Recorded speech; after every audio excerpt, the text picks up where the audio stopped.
What's up, Space Pirates? This is your captain, the chronically charismatic Dr. Disaster. And there has been a noticeable shift in our culture in the past several weeks, with people starting to call out wokeness whenever they see it. Get that nasty shit out of my face! As a prime example of this, games journalists have been steadily turning on Dragon Age the Veilguard now that it's clear that the game is not selling well at all. Make no mistake, if this game had been a big hit, then they would have been content to call it the greatest thing ever. But we are seeing more and more articles like this one right here, where they are admitting that the game is too damn full of progressive crap. This is intolerable! But just think about how far we've come in such little time. Until this past year, it seemed that the entire world was arrayed against us. But now, for example, we have athletes openly mimicking and celebrating the dance of a certain political figure, which would have been unthinkable until recently. Check the flag here was thrown.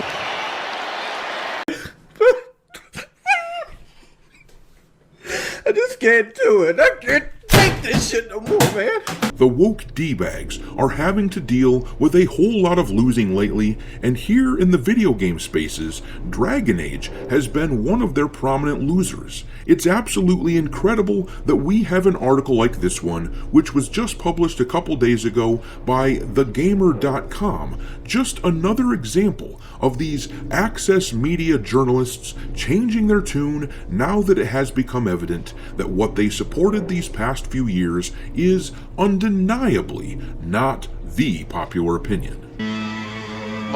It was a terrible mistake, sir. Please, believe me, I would never do anything to offend a man of your size.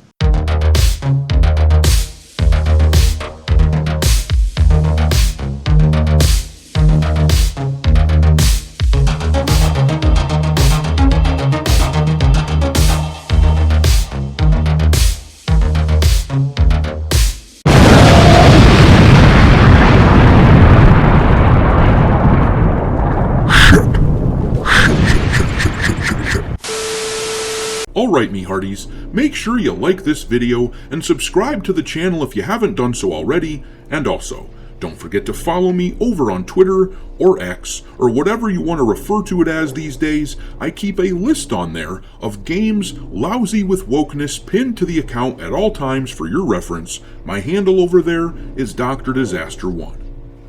But anyways, we have been talking recently quite a bit about how Dragon Age the Veilguard has been getting turned on by the mainstream media.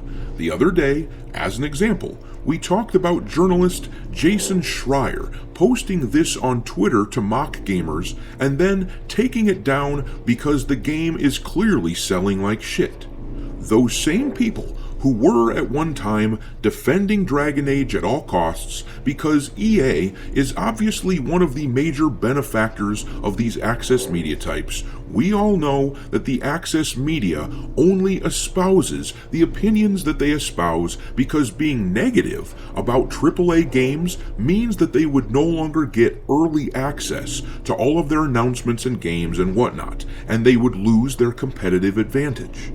Because here's the thing, YouTubers, independent creators, we are willing to say what we actually think. We are willing to try new and different things. We are willing to be experimental. Look at my channel. I wear a mask and use a green screen, and I dance in my intro because it's amusing and a bit different. These spaces are the future. The likes of IGN and Kotaku cannot compete with the collective creativity and talent of YouTube creators, so that means the only thing they can cling to is their appeal to authority, which is a logical fallacy that they employ in arguments all the time, the, hey, look at us, we're the experts, you have to listen to us. They have that, and they have the fact that they usually get early and inside access to the announcements of new products from major corporations. Late-stage corporate journalism was always going to lead us to this, to corporate ass-kissing, because it's the only play they could see that would let them remain relevant. But we are seeing more of this kind of stuff here, with articles that admit that Dragon Age is too woke. You see, the bozos in gaming media are beginning to understand that actually it's the people who have the power, and the people are not in alignment with their stupid shit. Gaslighting and bullshitting normal people only works for so long before you just start to look like a bad joke.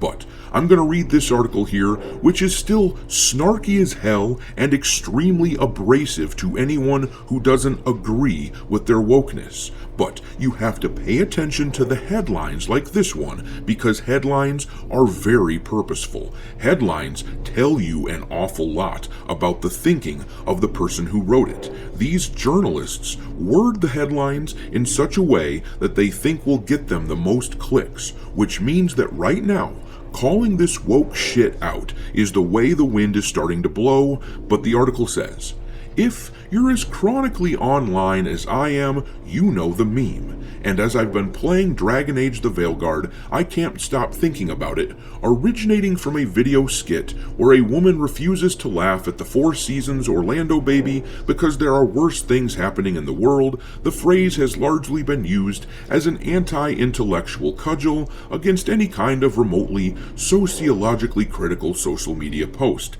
It's used to deem people party poopers for caring about things, mostly. Oh, you hear that, folks? These woke people just care a lot. And by extension, people who don't agree with them just don't care enough. I can't stand this toxic positivity bullshit, but we'll read some more so you can see how they've packaged their same old crap into an article meant to tap into the popular upwelling of anti-woke sentiment. It continues, I much prefer the way it's used by people who declare themselves the friend that's too woke, because I am that friend that's too woke. I think it's intellectually lazy to complain about people having critical thinking being too woke, because they say that your words or actions might be offensive. I am the friend who rolls their eyes when people talk about using ChatGPT to write their emails, the friend who boycotts brands out of solidarity, the friend who corrects people when they misgender someone.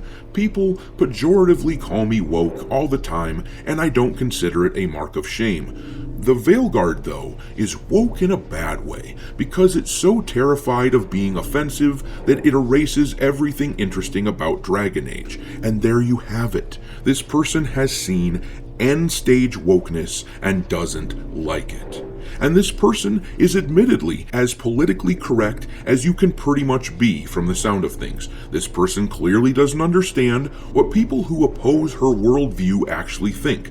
She believes we're just being intellectually lazy because we are offended by her words and actions. Oh, sweet summer child, we aren't offended by you. We are exasperated because you idiots won't shut up. It's fine to be an idiot.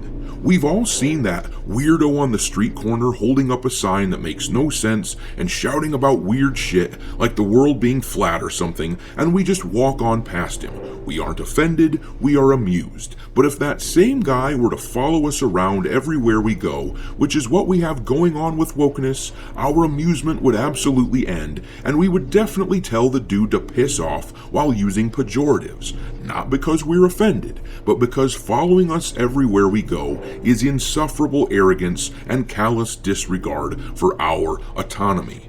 But that little line in yellow there in the article under note really tells us that, as I said, these people are just trying to package the same old shit into a headline that people will actually click. It says, if you clicked on this thinking I was going to be complaining about pronouns, joke's on you, and thanks for the view. Well, my dude, the joke is actually on you, because now you are forced to adopt our framework on topics like this or cease to exist. You realize that the only way to get clicks is to speak about Dragon Age in a certain way, and that is very encouraging for those of us who are tired of the weirdos who belong on a street corner being ignored by everyone passing by. But I'm going to leave it there. Drop your mockery of these insufferable game journalists into the comment section below, and we will talk there. Thanks for watching, me hearties. If you haven't already, your captain is inviting you to subscribe to the channel and become a part of the crew. Life as a space pirate may not be glamorous, but there's always plenty of booty.